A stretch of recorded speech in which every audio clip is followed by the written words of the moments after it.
everybody's speculating, what is it? Is this, something to do with War Games? Is it Chris Jericho? Jericho's going to show back up in WWE. All these fucking theories.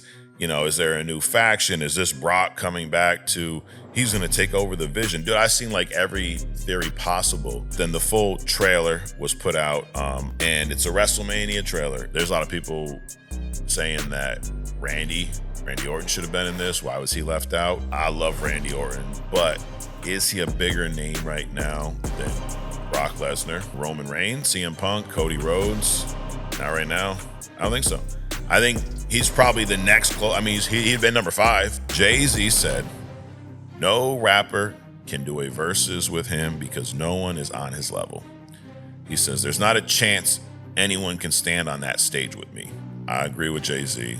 There ain't a fucking rapper on this planet that is gonna go up against Jay-Z in a versus and walk away with a dub. It's not gonna happen. Scream, the opening scene of the original movie, is one of my favorite, I say Halloween because of the time of the year, but horror movie scenes, period. Asuka's a much better in-ring performer than Goldberg. 100%. Asuka can actually have a fucking match that's not just 3 spears and a jackhammer. Welcome to Mike Check. I'm Mike. Shout out to all the interns out there, everybody else checking in. Hope y'all are having an amazing week. It is hump day. It's Wednesday. It is perfect time for Mike Check. There is a lot of shit going on this week. We're going to get into, if you've never watched this show, we don't talk much about comics here. It's pretty much everything else. And today we got some political stuff. We got some WWE stuff. Got some, I guess, I was going to say Halloween, but we had some horror movie talk. As you can see, I got the Friday the 13th hat on. I got the BioShock shirt. One of my favorite video games of all time. I actually got this in the TikTok shop. But so I'll drop the link if anybody is a BioShock fan and wants to pick up the shirt. If not, fucking don't. Anyway, but horror movie stuff. So I've been trying to get through some horror movies. I've not had much time, honestly. I did, though, finally get through the first Scream movie. If I say finally get through it, it took me like 5 days because I kept watching the shit, and then I would fall asleep, and then I would wake up, and if you, I was talking about this on Only Comics, then I would be in the middle of Halloween 2 from Scream 1, which is really fucking confusing to wake up into. But I got through it. I got through the second Scream movie, and I realized that as much as I love the first Scream movie, the second one's okay, but I've actually never seen anything past the second one.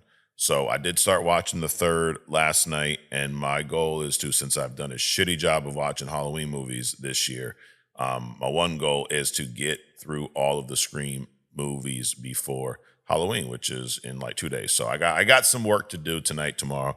But anyways, we're going to talk a little bit about those 2 movies.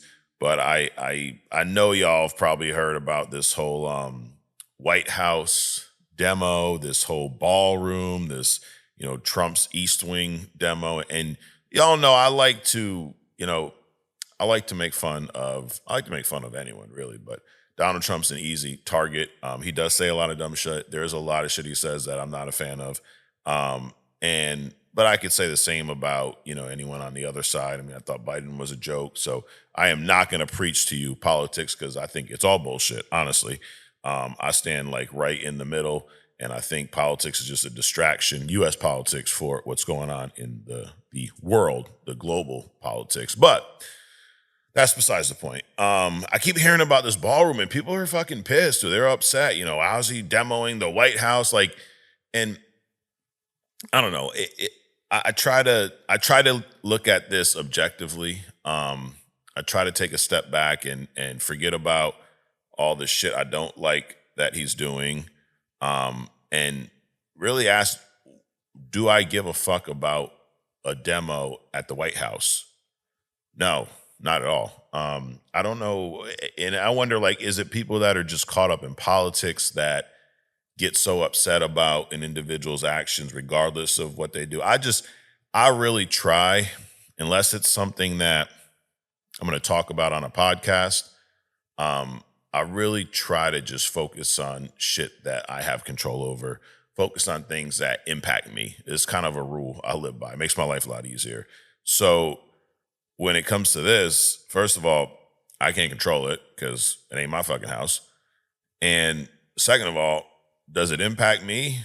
No, not at all. I don't fucking live at the White House. I don't plan to. I don't know if I'll ever step foot in the White House. It's not a goal of mine. I've been to DC and saw some pretty cool monuments, shit like that, but I'd much rather go visit the damn pyramids and do some crazy, I guess go check out some of these places that we talk about on other stuff before going to the White House. I don't know. It's just, but my point is, when I look at all the shit I hear, I go, why do you fucking care? He's not the first president to demo something in the White House. And people were saying, well, the East Wing is, it's a very iconic area with significant elements there. Historically, it's, how could you do that to the East Wing? I guess there was a White House family theater added to the East Wing in 1942. So that's being torn out for this giant ballroom. Now the ballroom's like 90,000 square feet, so it's fucking massive. The cost of this is like $300 million or more, but it's funded privately, according to Trump administration. But there's been some major renovations before. Truman kind of went through a structural rebuild that cost about $5.7 million at the time, which was in the late 40s, would be about $53 million today. Other presidents too. Obama did a big tech upgrade. Joe Biden got that pen that can sign for him and shit. Everybody got shit, So people are like literally upset. Some of it because of the timing, like the government shut down and they're doing this. Now, why is he doing it? I think he's between this and some monument shit that he was talking about recently that they're building also in DC.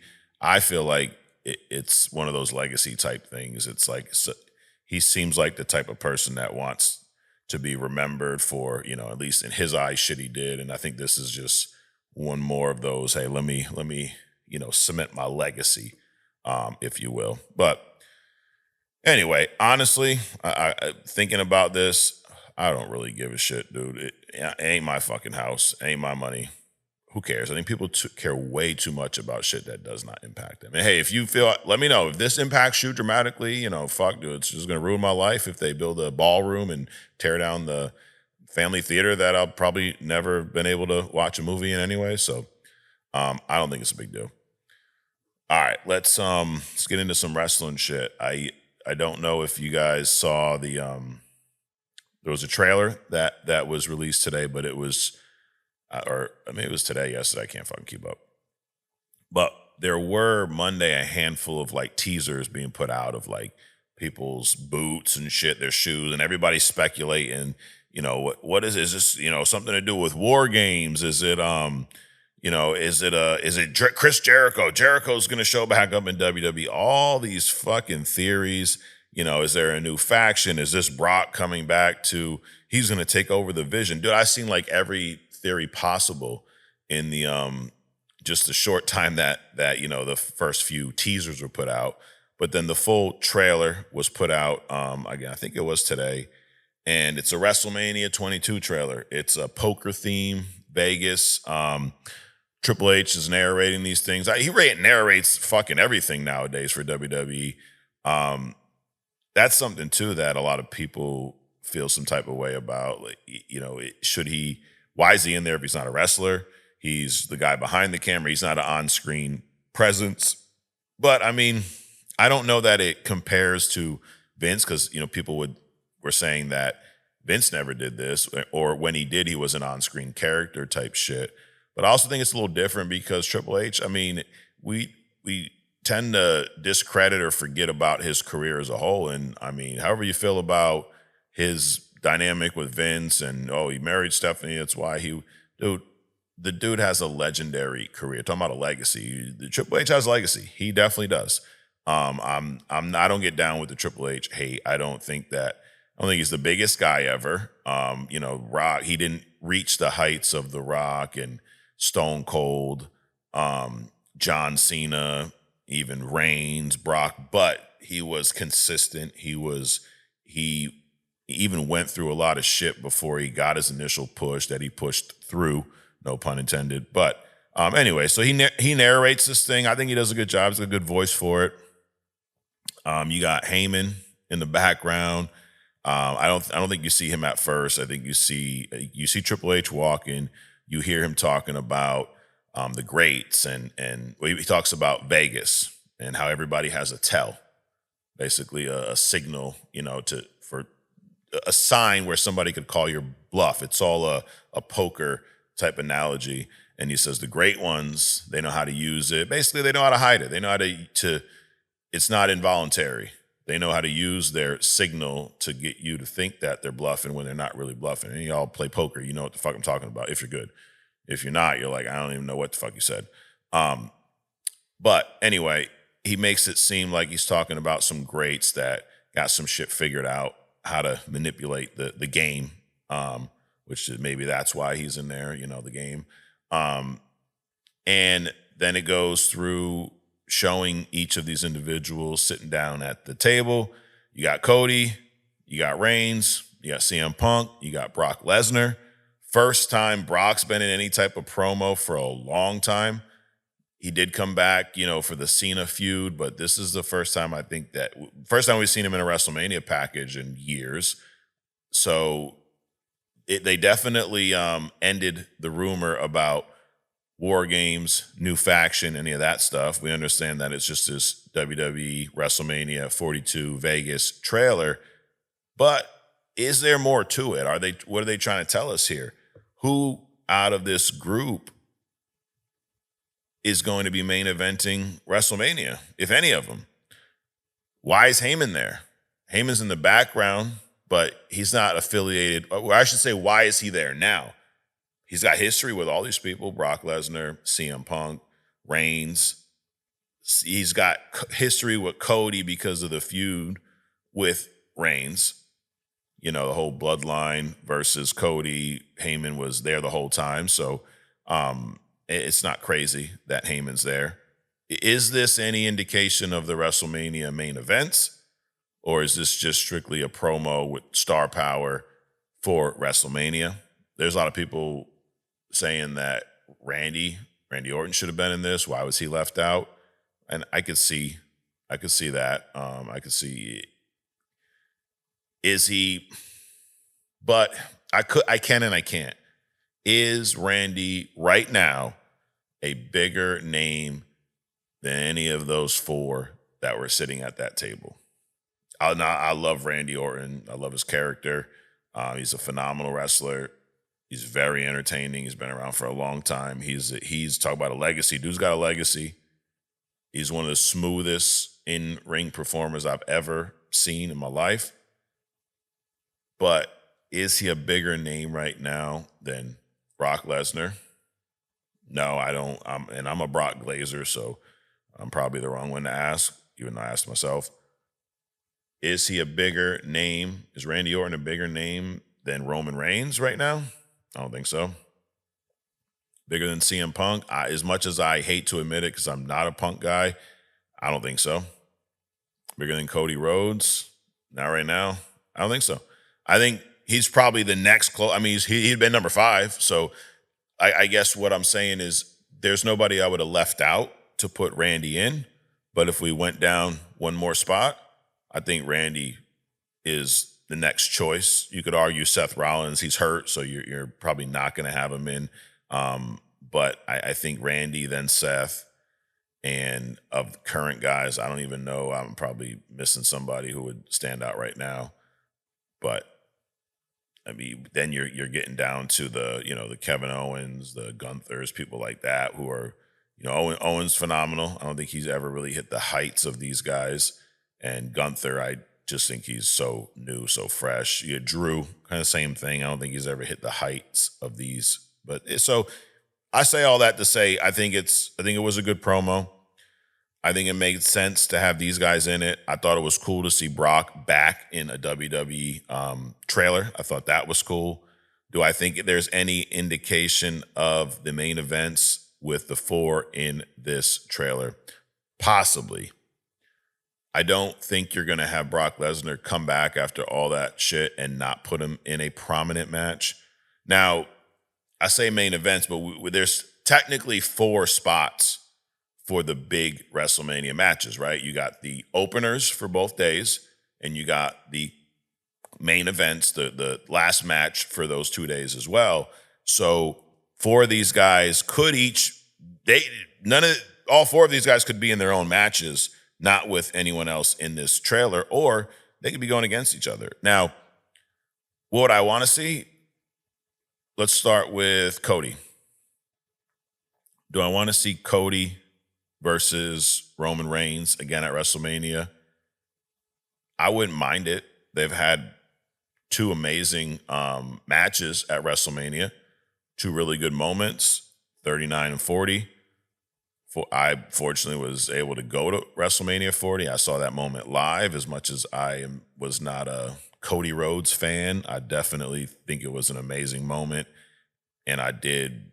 It was amazing. I gotta give it to the dude. As an older guy, I cheer the heels. I can't be cheering the white meat baby faces, they say, as a damn near 40-year-old. So I'm a Reigns guy when it comes to being a fan, but when it comes to just respect for the business, Cody killed it. It was great to see. These 2 have really good chemistry. So if the story's right, I wouldn't mind seeing those 2 again.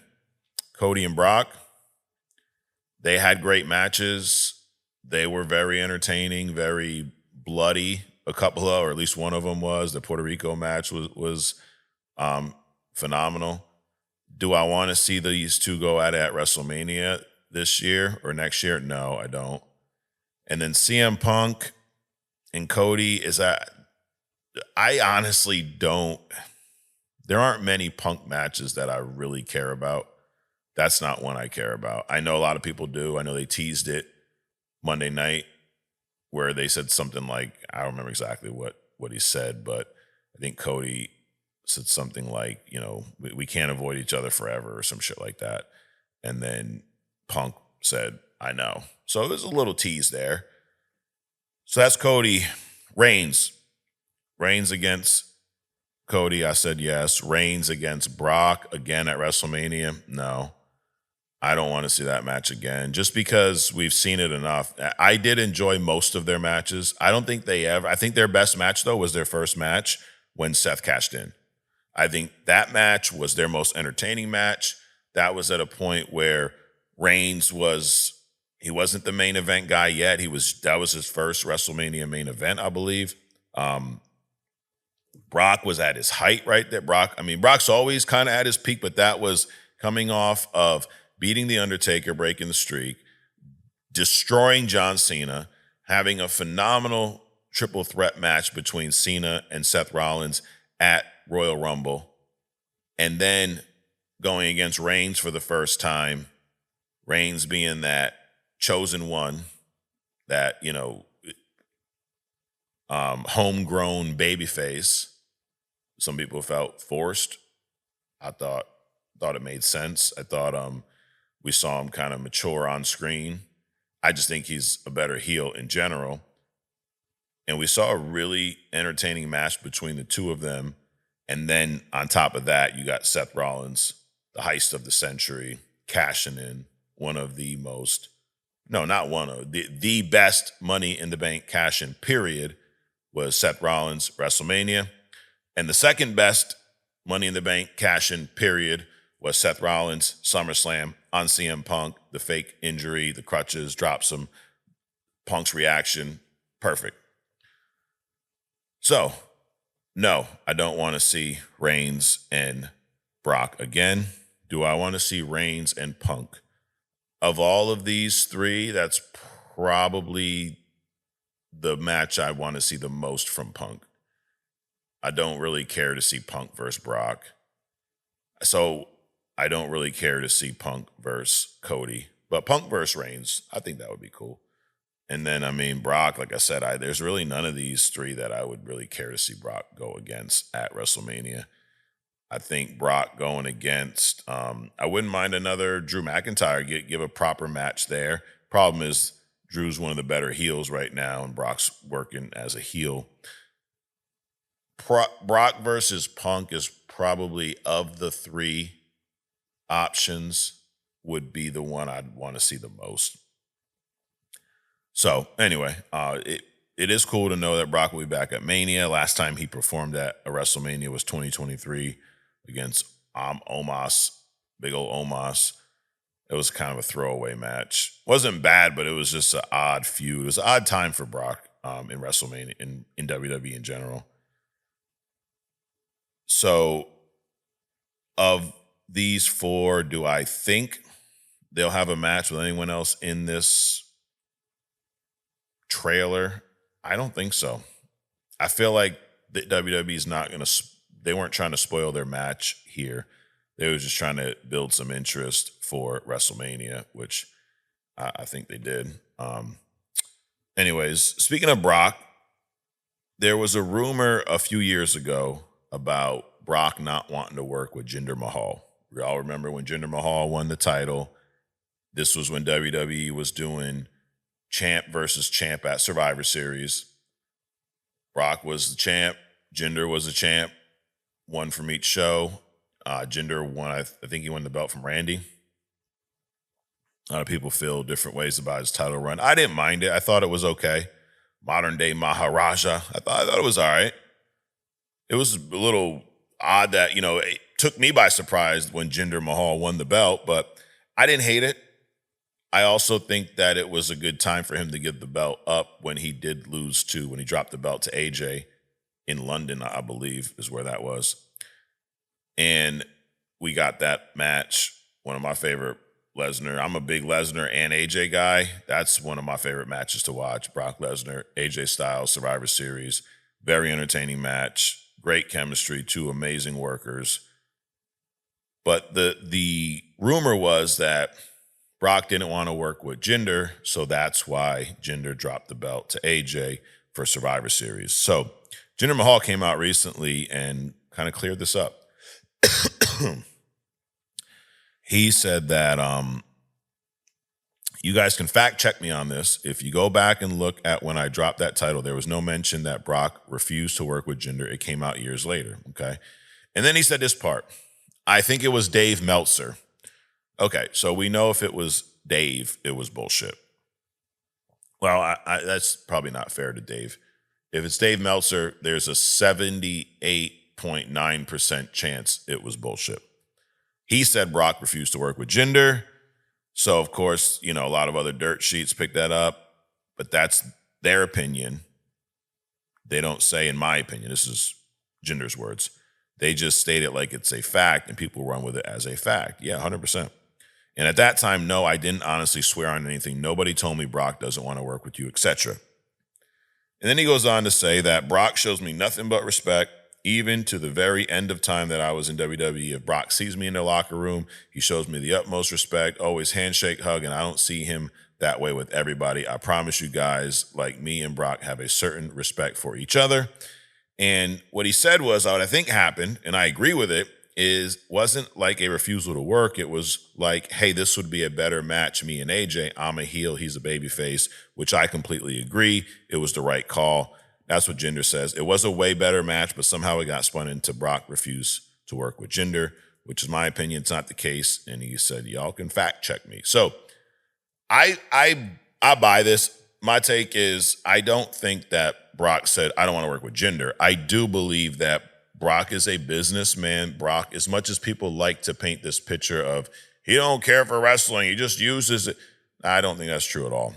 I think that he's not like every other wrestler. He's not like every other person. He's a unique motherfucker. I think he understands the business. I think he respects the business. I don't think he's a fanboy of the business, but I think he understands it very well. He understands how to work a crowd. He understands how to make money in this business. And he understood that nobody wants to see Brock and Jinder Mahal because they both were heels. Brock's a dominant heel. Jinder Mahal's kind of a squeaky, cheating type heel. So how does that work in a match that's supposed to be one of the main events of the show? I don't think it works.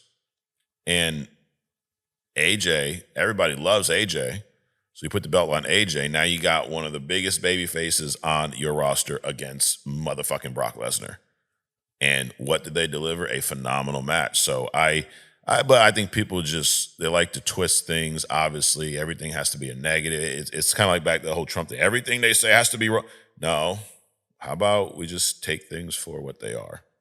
So that's my take. I don't think that Brock, I agree. I don't think Jinder's full of shit here either. We talked about AI, I think maybe the first episode of Mic Check. We were talking about Tilly Norwood, the AI actress that was created by some studio, and she's not been in any movies yet. She's been in like a YouTube short or something, YouTube video, which I watched. It's kind of shitty.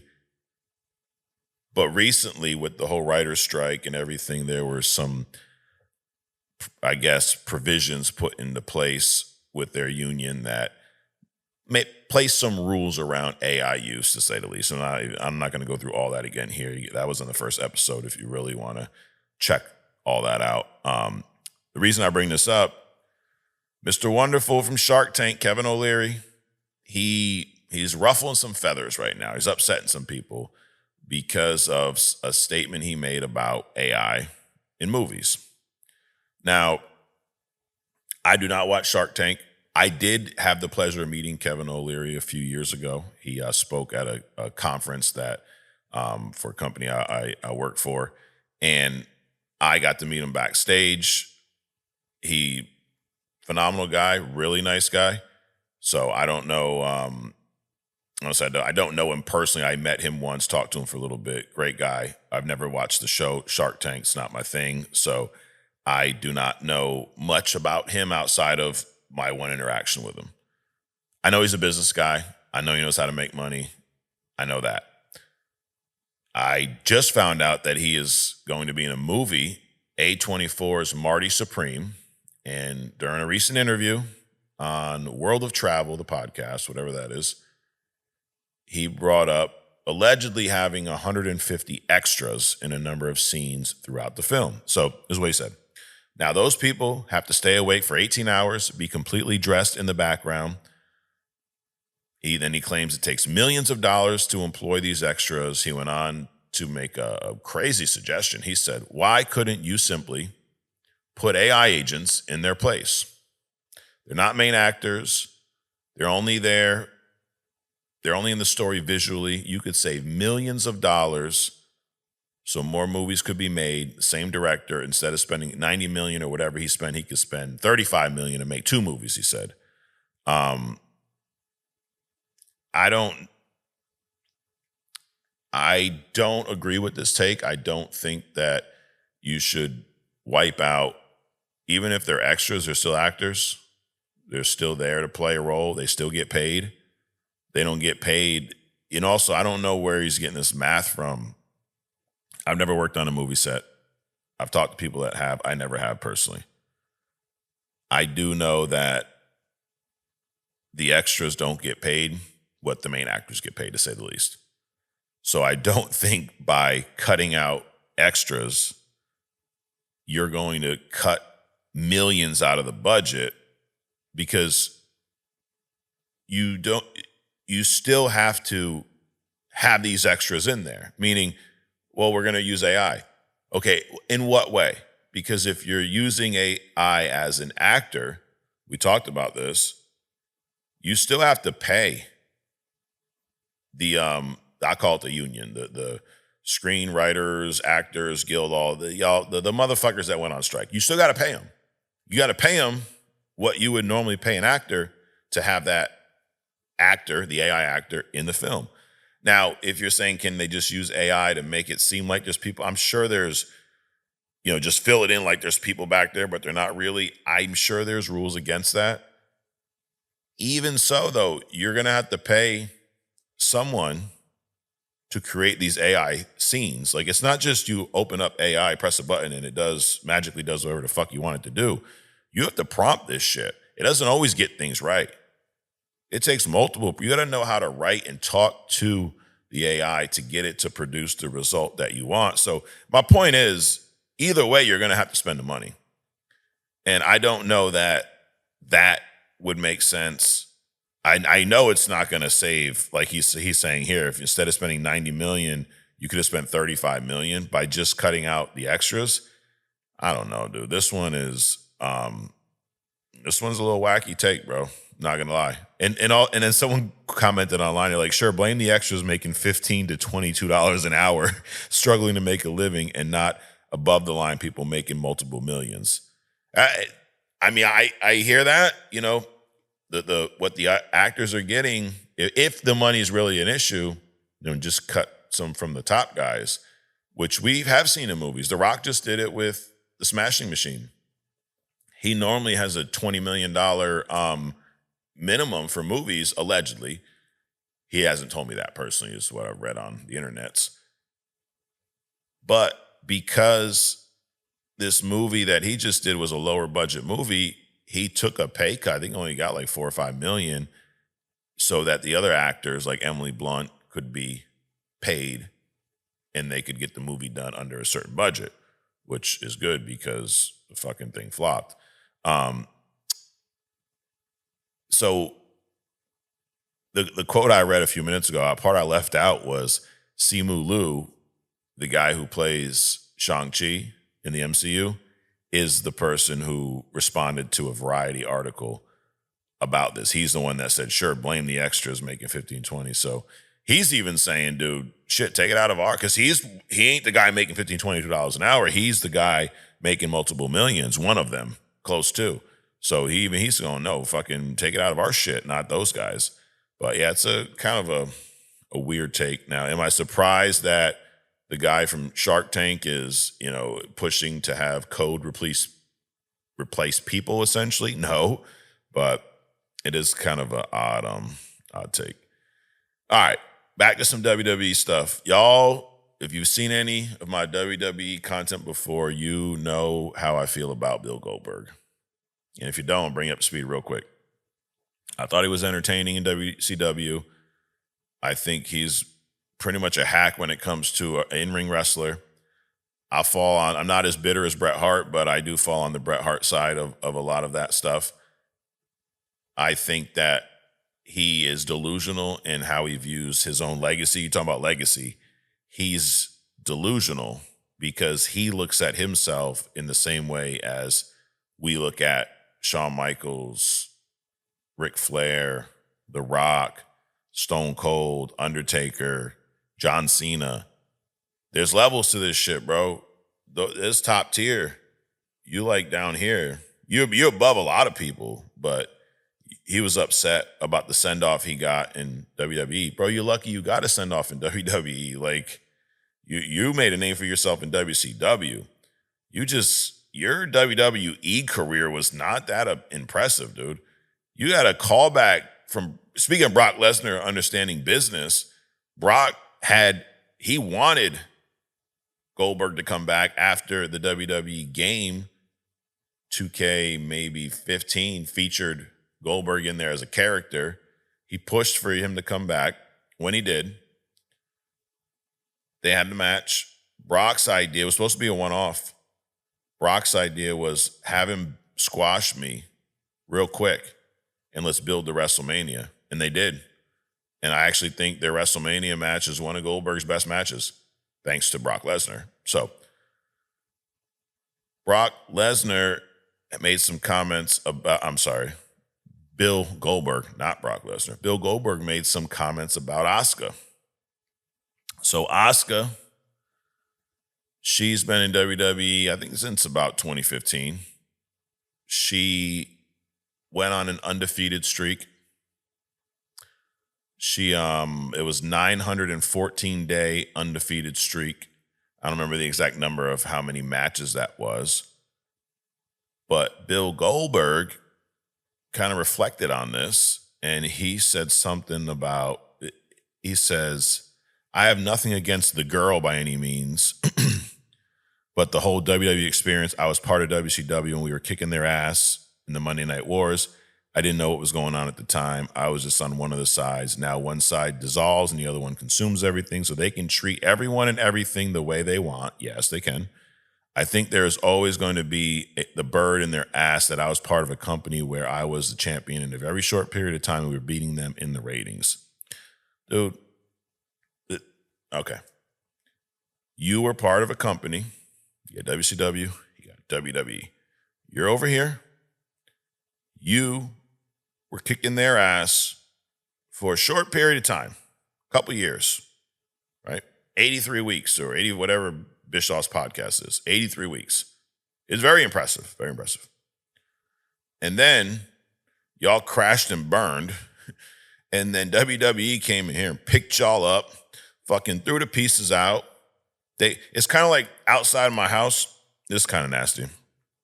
I was leaving for work today, and there's 2 dead possums in the road, like freshly dead too. One of them still was like had his hand curled up, and like I swear his eyes were open and shit. It looked like a scene out of Scream. And then there was another one on the other side of the street. It's like, how the fuck did 2 of these and I hate possums. They're fucking nasty. They're giant rats. And when I came home, my daughter counted, there was like 15 turkey vultures like spread out in a tree and shit. I looked down, and there were 2 possums when I left this morning. There's about half of one left. Not even, probably a quarter of one. They shredded that motherfucker. They pulled apart the pieces. That's kind of what happened to WCW. It got ran over by a fucking car called WWE. Only difference here is the same. This was like a car ran them over it, then the birds fucking ate it. WWE ran over WCW, and then they came back and picked up the fucking crumbs, threw them in their trunk, and drove the fuck off. And then years later, some of those other crumbs that they didn't pick up, they fucking got back on their feet, and they showed up in WWE like Goldberg. And they gave him a run. These guys wanted to be treated. I think Goldberg was expecting the same treatment he got in WCW and WWE. It's not going to happen. And the way he said, some girl, and there was a longer quote. I don't have it right here, but he was basically saying, not basically, he was saying that they used Asuka to beat his undefeated streak almost out of spite. Like just, dude, here's the thing. Asuka's a much better in-ring performer than Goldberg. 100%. Asuka can actually have a fucking match that's not just 3 spears and a jackhammer. I don't think Asuka's ended people's careers like Goldberg has by accident. And I just think this comes across as bitter. And it's condescending. Some girl. Bitch, some girl, fucking Asuka. 4-time tag champ. Won the Royal Rumble. Money in the Bank winner. 5-time women's champion. 914-day undefeated streak. She's been in WWE for 10 years. I don't think she's just some girl. I think you're just still mad because of the send-off that they gave you. And I think people get sometimes exactly what they fucking deserve. So, anyway, in WWE, they released a special video package shortly after these comments with Asuka, the Empress of Tomorrow, celebrating her 10-year run with WWE so far. So I thought it was cool they kind of fired back a little bit. Anyway, talking about legacy, y'all remember during COVID, there were these verses going on, music verses. When artists, it'd be 2 artists, they'd get up on a stage somewhere. I think they started like virtually. Then it became big events hosted on stages, things like that. There's a handful of them. There was DMX and Snoop Dogg. That was a good one. There was, the Brandy versus Monica. Rick Ross and 2 Chainz, Jadakiss versus Fabulous. There were RZA versus DJ Premier, Boy Wonder versus Hit Boy. I think the first one might have been Swiss Beats and Timbaland. These things, all different time frame, but for the most part, they're 2 to 3 hours. Each artist, there's like 2 rounds. Each round consists of maybe 10 songs from each artist. We've not seen a lot of these lately. I think the last one was a couple years ago. I remember the last one I remember watching was Dipset versus the Lox, which I thought was a really good one. But anyway, there were some comments that I feel like this was an old comment that I just heard, but I saw it in the news today. Jay-Z, and I also heard the recording. Jay-Z said, no rapper can do a versus with him because no one is on his level. He says, there's not a chance anyone can stand on that stage with me. And of course, it's hip hop. Everybody's talking about this, right? Oh, it's bullshit. Fuck's talking about, or all it takes is Nas, Ether, this, and that. So I heard the whole quote. He did not say this. It's funny to say, you say no one can stand with you, but my next line I'm going to say is he didn't say this in a negative way. He definitely said, like, I'm not knocking everybody. I love everybody and giving them all like it wasn't. And you could argue, well, that don't matter. He still said he was the best. Okay, well, speak of a legacy. This motherfucker's got a legacy in hip hop. I agree with him. I don't know that there's a rapper because are there some rappers that have bigger hits than him? Yes, but go through his discography, go through even his guest verses. Like I'll give you 20 songs right now. I'll go through his shit. I'll give you 20 songs for a verses. I probably can't even keep it to 20. I'm gonna have to give you like 2 off of each album. I got the albums here, so hold on. I'm gonna give you the Jay-Z versus songs that nobody's fucking gonna beat, and hey, drop them in the comments. I don't care how long the comment is if you think that you got somebody that can go up against him. People go, well, Ether. Okay, that's one fucking song. And I'm a huge Nas fan. I think a Nas Jay-Z versus would be phenomenal.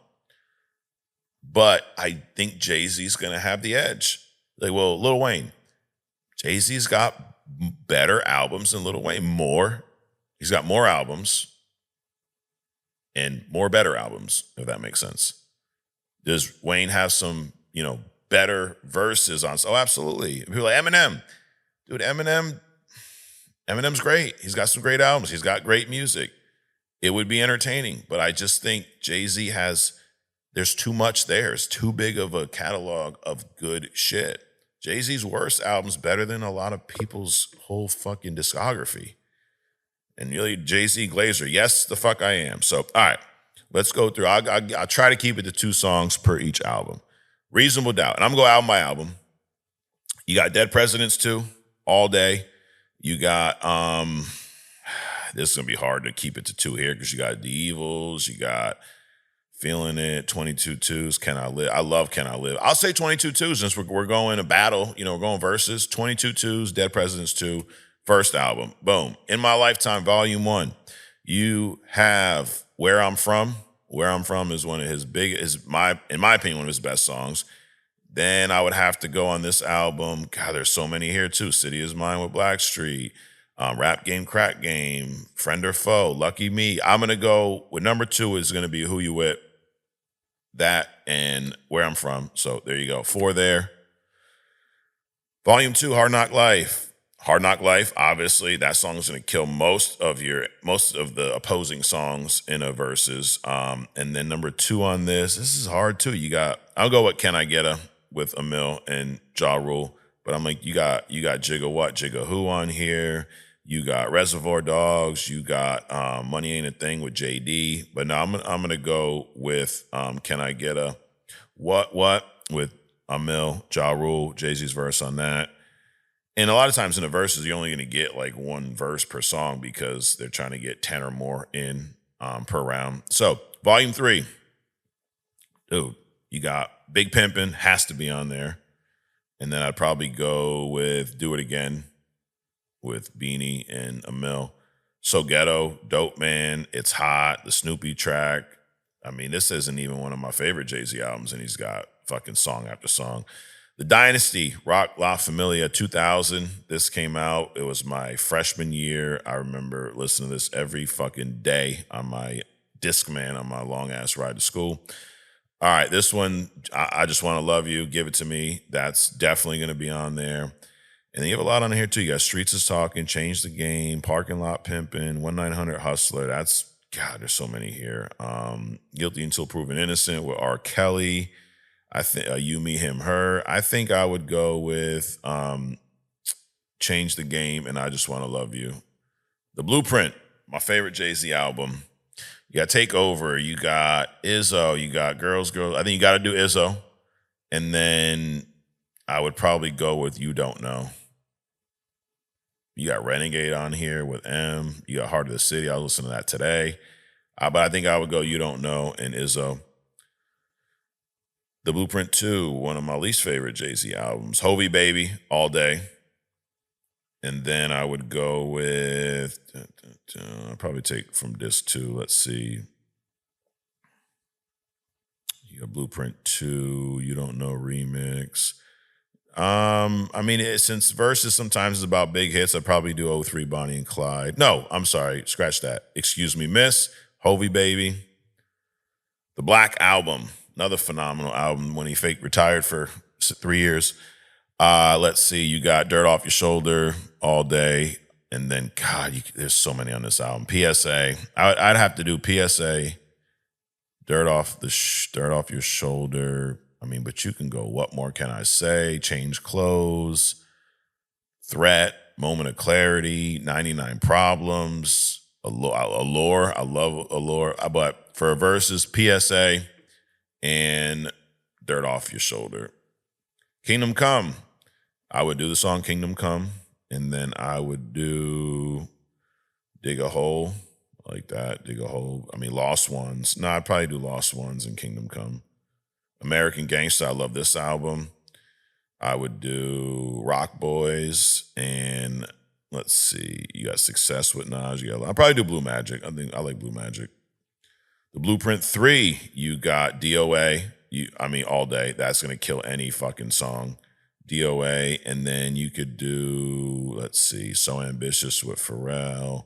You could do On to the Next One. I'd probably do Empire State of Mind, Run This Town. I mean, this fucking album. If I'm picking two, DOA and I'm going to do On to the Next One. Magna Carta, Holy Grail. I would definitely do Holy Grail, and I would do, man, Fuck With Me. You know, I Got It with Rick Ross is my shit. Would I do that one? Yeah, I'd probably do those two.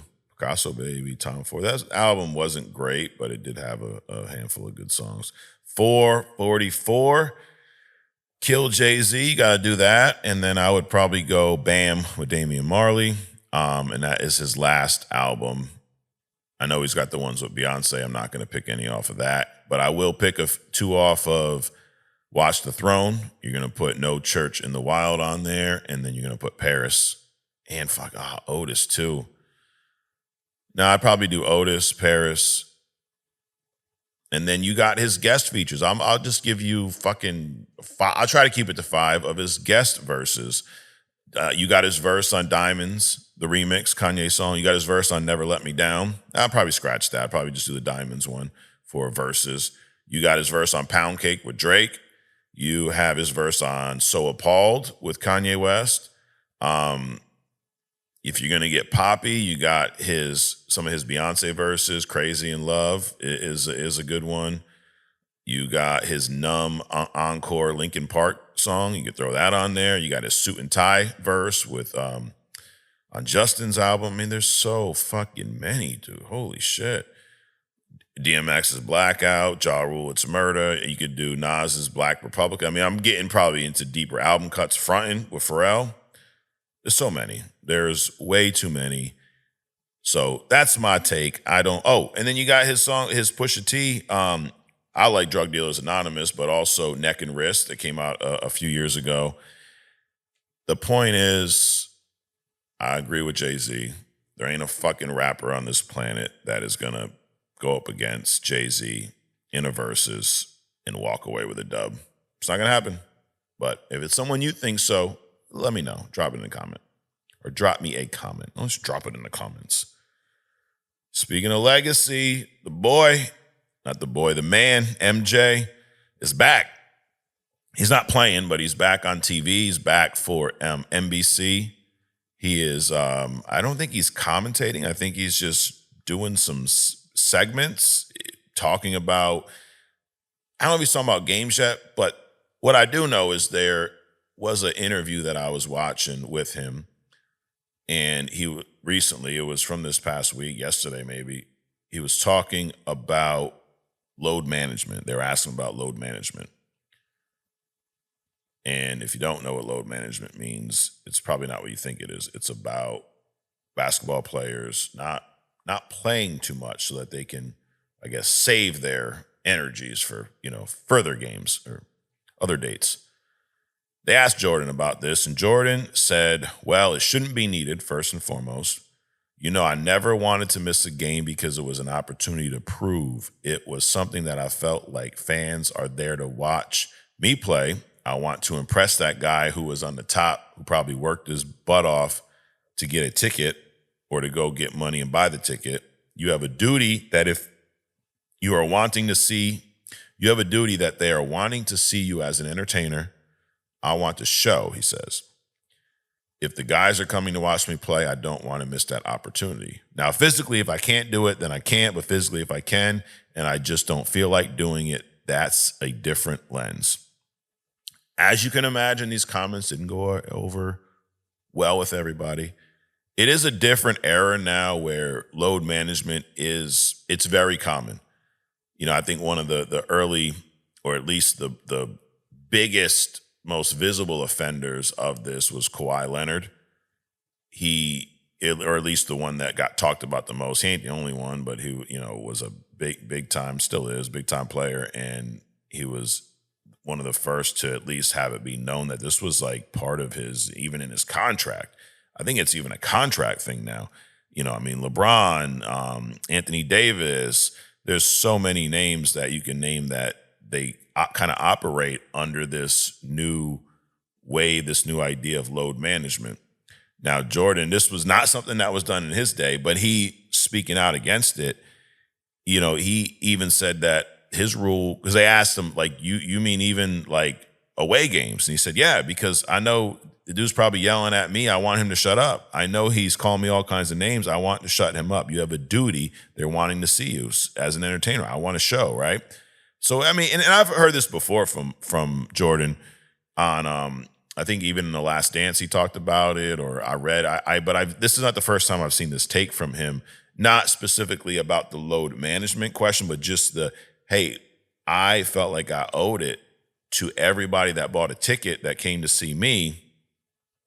I felt like I owed it to them to get out there and perform, unless like I 100% couldn't. He talked about early on when he twisted his ankle, I think maybe his first year, second year, and he said one of his teammates was like, hey, dude, like come sit down on the bench with me and like rest that ankle. And he's like, no, like I have a duty to be out there. So it was from early on with him too. Even though I twisted my ankle. It's not broken. It's not sprained. It hurts.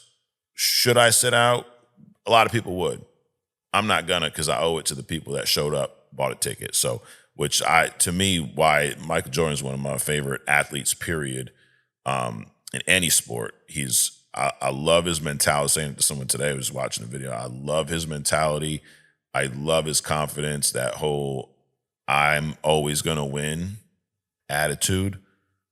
And then the fact that he'll put in the work to do that. I love his competitiveness. I don't know that I'm sure they're out there. I'm sure somebody will name someone from some sport, but at least players that I've had insight into from watching things like the Last Dance documentary, and on top of that, being able to watch them play, there is not a person, an athlete that I've seen that is more competitive than He was.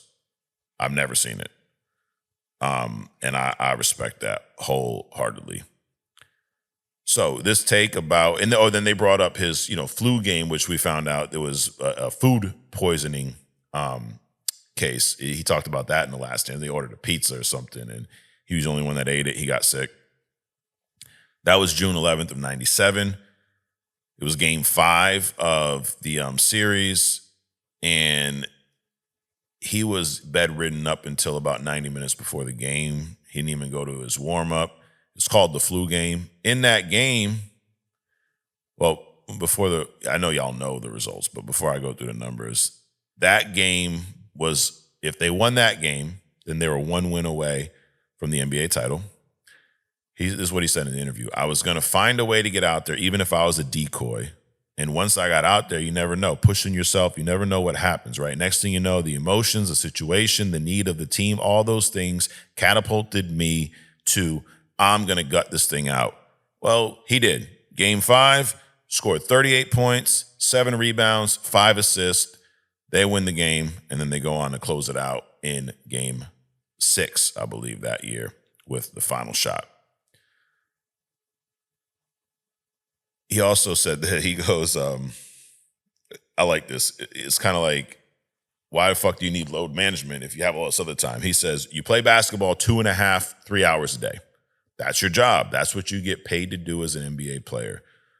What are you doing the other 21 hours? To me, that's when you should be preparing for your next day of work or your next challenge. Almost like load management, dude. And I'm not an NBA player. These guys are in phenomenal shape. I don't knock them for what they do. I don't think, you shouldn't get paid. I think they're able to do shit that a small percentage of the world can do. Then I understand why they're making the amount of money a small percentage of the world makes. That don't bother me. But I respect this take of, bro, you're playing for 2.5 to 3 hours. Not even, the game time, but he's talking the whole time you're there, right? Warm-ups, whatever, the time you're sitting, the halftime, all that shit. What are you doing for the other 20? Load management on those other 21 hours that day, not while you're, supposed to be out there playing.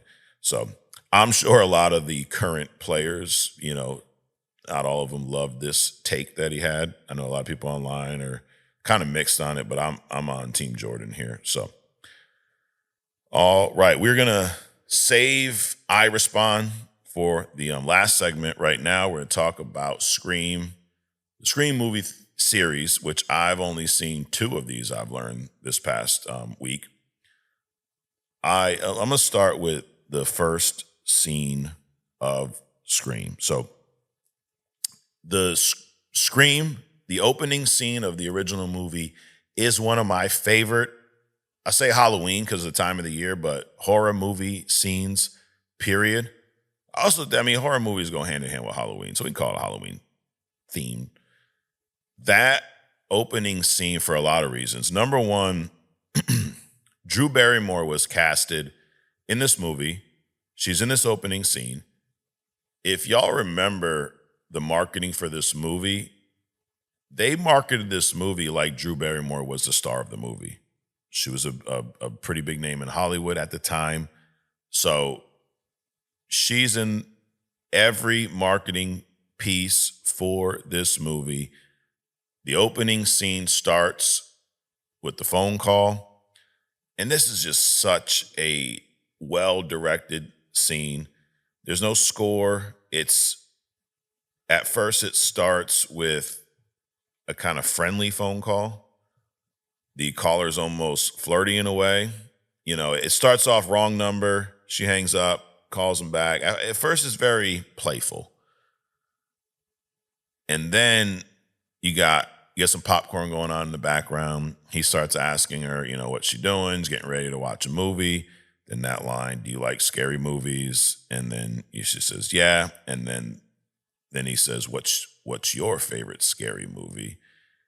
One of the most iconic lines in cinema. And he gets her to play in this game pretty much. There's popcorn popping in the back. That's kind of building the tension. As the popcorn is popping, you realize she ain't fucking paying attention because now this phone call is going from playful, flirty to serious, almost scary, threatening and I just love how this scene escalates. Then she's running around the house, locking the doors. He's asking her about her boyfriend. First, she says she doesn't have one. And then he says something at one point where the whole mood shifts. He asks her name. And she goes, "Why do you want to know my name?" And he says, "Well, I want to know who I'm looking at." And she caught it. Like, what? "Oh, I want to know who I'm talking to." And she's like, "That's not what you said." And the way, Wes Craven did a phenomenal job of starting this scene very innocent almost, very calm, escalating, building this tension. You got the popcorn still going in the background. It gets to the point where there's a fire on the stove. The games the caller's playing get a little more serious when he says, "Hey, guess what door I'm at?" The boyfriend is already outside tied up to a chair. It is just a phenomenal horror movie scene. And then it feels real too. The dialogue, her reactions. And I think that's why the violence kind of hit a little more. And the kill is kind of messy. It's not like a cinematic. He's fucking chasing her down the yard, and then he stabs her, I think, like in the throat. So now she can't scream. Her parents come home while this is happening, and she can't scream because he got her in the fucking throat. They're wondering what's going on. The smoke alarm's going on. It goes from very chill to fucking chaos.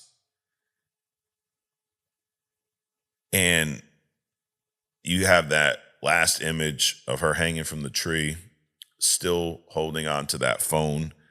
It's just phenomenal.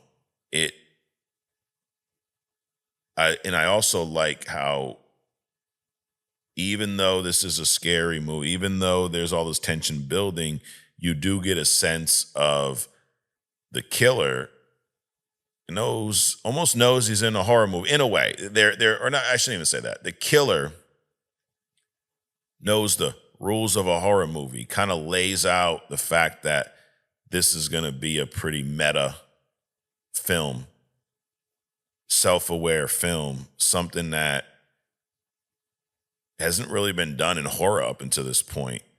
It's self-aware, but this movie does a good job of walking that line of becoming a parody versus being meta and self-aware.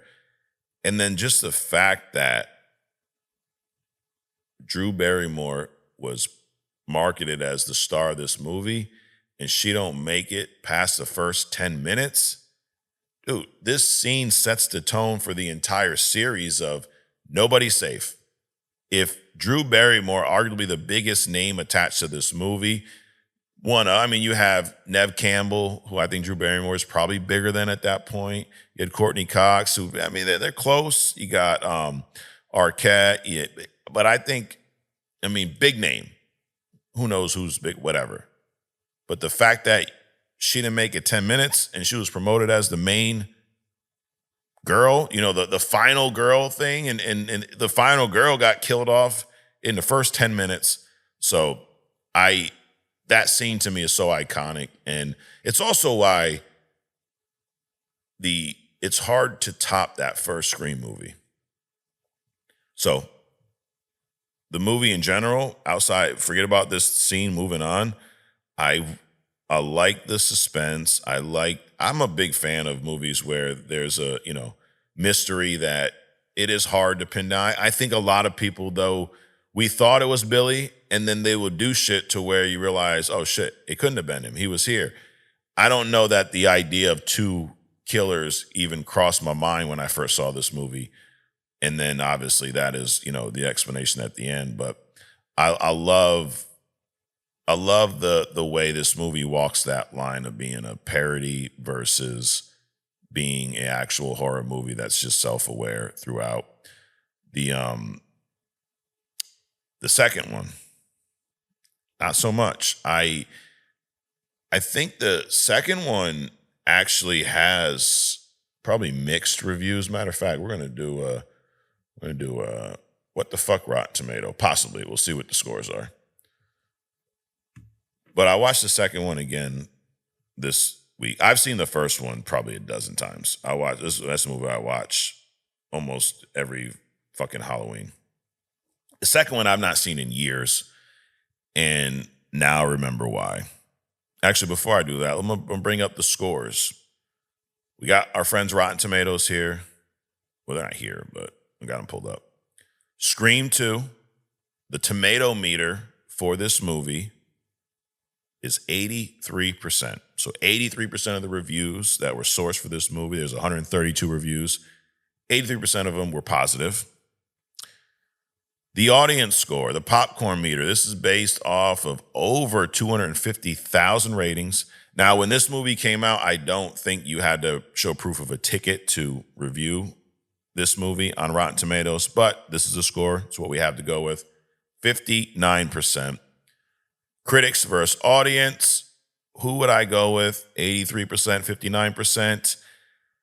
I'm going to go with the 59%. I think that that's closer to the real score. I'd actually give this movie like a 5 out of 10. I don't think it was horrible. I think there were some upsides to it, but I did not like, I understand they're in college at this time. I didn't like the whole theater setting. I didn't like that. The stab movie, it was a little cringy, honestly. It was hard because I get why they did it. It made sense in some ways, but there were times where it got a little too cringy, in my opinion, the fake Scream movie going on. I think the opening scene of this one is probably the opposite of how I feel about the opening scene in the first one. This was a time in movies where I think sequels were always done as like a remake of the first movie. And I feel like that's kind of what we suffered from with this movie was they tried to go big with the opening scene.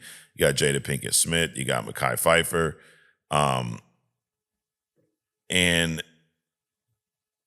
you don't have the same effect with this opening scene because I feel like it was expected now. Like we just saw two big stars. I'm sorry, I said fucking Mekhi Phifer. Omar Epps. You have Omar Epps, Jada Pinkett Smith, two big stars in the opening scene of this movie, and you almost expect them, or at least one of them, to get killed off, and they both do. And I didn't like the whole killing in the movie. I don't know. For some reason, it wasn't as. I almost wish they would have just started with something different, not try to get that same effect as the first movie. And then the ending just seemed like a almost rehash. The whole theater stuff was a little too much. The fucking everything, blocks are falling. She's hitting the ropes with the axe, and everything's just falling right on the fucking killer. And so 2, not my favorite. I give it a 5 out of 10. I just started watching 3. 3 so far, I like it better than 2. I like that it's different. I like when movies evolve, period. One of the best things about the 2 Black Phone movies is the second one's a lot different than the first one, but it continues that story. I don't think it always needs to be the same fucking story. One thing I did kind of pick up on after watching Scream 2, these first 2 movies are almost like a reverse of Friday the 13th in this way. In the first Friday the 13th, you had Jason's mom killing the campers in revenge of how they treated Jason. Everybody thinks Jason's dead. Mom gets killed. Friday the 13th 2, and everyone on since then, Jason takes over the reins. He's now killing and getting revenge for his mom being killed by campers, right? Everybody's killing campers because they fucking killed someone in the house. Got it. Well, the Loomis family, you get the Voorhees and the Loomis. Billy Loomis kills Sydney's mom because her mom's, basically kind of a whore. She's fucking around with Cotton Weary. She's fucking around with everyone but the dad. She sleeps with Billy's dad. Billy's mom and dad get a divorce. He blames her mom. He kills her mom, and now he's torturing The daughter tries to kill her, doesn't work out. Sydney then kills Billy. Well, Sydney and some help. Movie 2, and this was weird casting too. The fucking lady, the girl plays, well, not girl, she's old, plays Jackie on Roseanne. And the mom from Young Sheldon, if any of y'all have seen that show, she is the news reporter who's a fake news reporter who ends up being the killer and ends up being Billy's mom. So it's kind of the reverse of Friday the 13th. The mom's now getting revenge in the second movie, vice versa. But I didn't like it. I didn't really like her as the killer. I think that was a bad casting choice, honestly. I just don't buy it. And Dewey's an annoying fucking character. I'm not going to lie. Dewey fucking annoys the shit out of me sometimes. Does he really got to be that fucking stupid? That's just a side note. But I'm going to finish this Scream. By the time we talk next week, I'm going to get through all of them. I'm curious. I know some of you guys are Scream fans based on some of the comments. But how do you feel about these first two? What's your favorite Scream movie? And have you seen them all? Are the new ones even good? Let me know. I'm going to watch them anyways, but I'd be curious to see what some of you guys think about the two latest ones. All right. Last part of the show today is I Respond. Got some comments from last week. We got DJ Super Soldier. He says, Samantha is a stunning woman, missed every single damn week on WWE. Yeah, you ain't lying, bro. I come around to AEW every so often, but don't say for too long. I just can't get into it like that. Yeah, I don't blame you. Just this week over here in the UK, they have been speaking about the introduction to digital ID. See, it's starting, bro. Fucking Bill Gates. Well, y'all let us know how it works out for you before we get it. The Dark Dad returns. What's up, Dark Dad returns? Create the AWOB party, Mike, for president. Y'all like the AWOB party, dude. You seem like a stand-up guy. You and Adrian should do a deep dive into you as people. Hearing that you've been to hosted protests is very interesting and admirable. I tip my Batman hat to you. Well, thank you, Dark Dad. Yeah, I did. We in our town here, and so where I grew up, it was a very mixed, diverse area.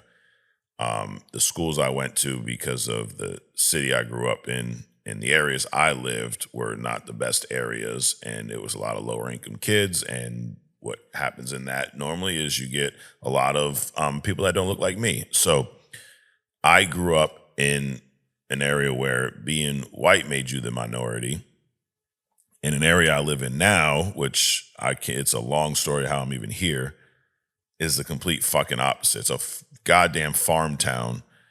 And let's just say the people here, we're not going to have a protest. This was during the whole Black Lives Matter, George Floyd stuff. And I'm not a political person, but I don't think that regardless of anybody's criminal record or what the fuck they were doing at the time, I don't think anybody should walk away from a police interaction, or I don't think anybody should not walk away from a police interaction. I think that police brutality still is an issue.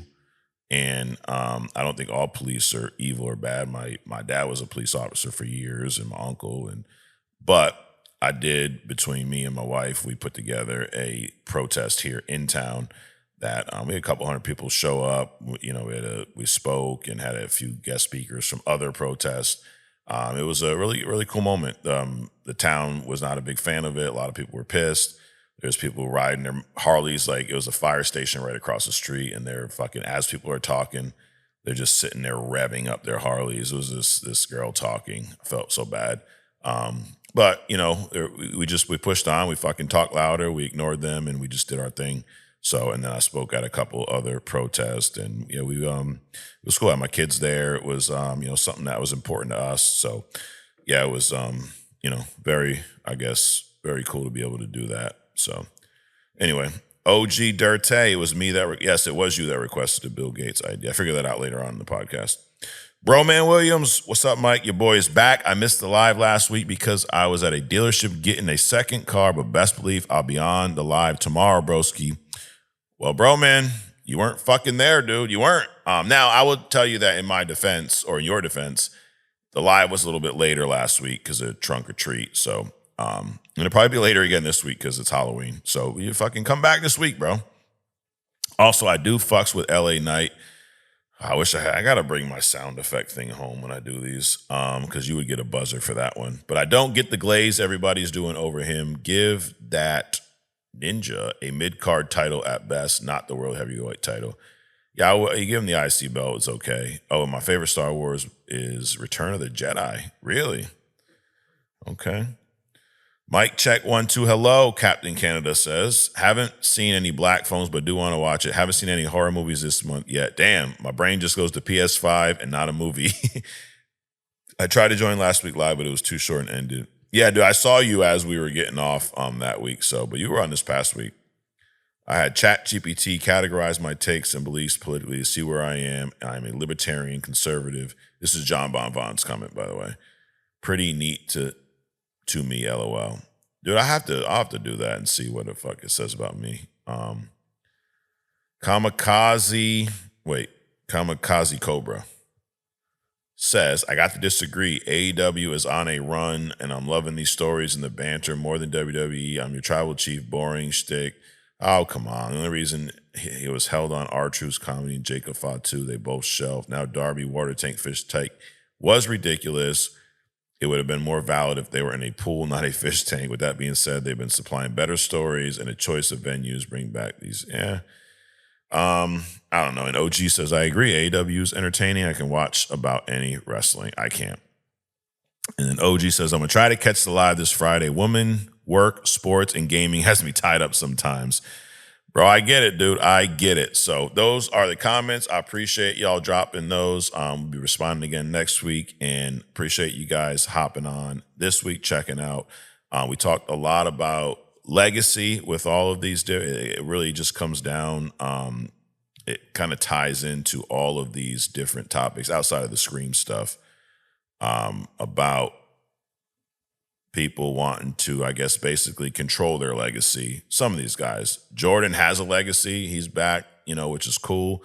Jay-Z believes in his legacy. No one can beat him in Verzuz, which I agree on. Trump's doing everything to try to create his own legacy. At the end of the day, I think that your legacy is determined by what other people say and feel about you and your accomplishments, not what you say and what you do. I think it's something that you don't have a whole lot of control over, to an extent. You have control over how you live your life, and I just try to worry about things I have control over, things that affect me. And if they don't, I just try not to give a fuck. But I do give a fuck about everybody watching this. I appreciate y'all. If you haven't subscribed, please do that. If you want the BioShock shirt, you can get that in the link in the comments. I got it from TikTok Shop. And anyways, we will see y'all hopefully on the live this Friday, a little bit later. Happy Halloween. We'll be back next week right here on Mic Check.